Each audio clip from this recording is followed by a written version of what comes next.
पियुष काय म्हणतो? हा पियुष घरी घेऊन जाय आपण याला. घरी घेऊन जाय. घरी घेऊन जाय. आणि चालवणार कोण मग? हा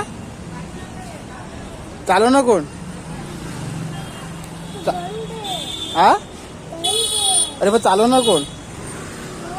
चालवणार कोण? तू चालवशील? हा हा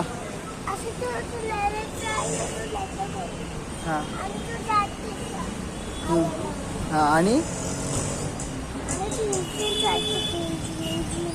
इंजिन आहे त्याला लावलं. हा हा